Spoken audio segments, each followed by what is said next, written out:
আসসালামু আলাইকুম ওয়া রাহমাতুল্লাহি ওয়া বারাকাতুহু।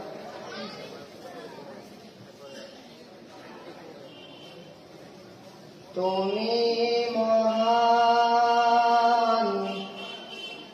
তোমার জাহান,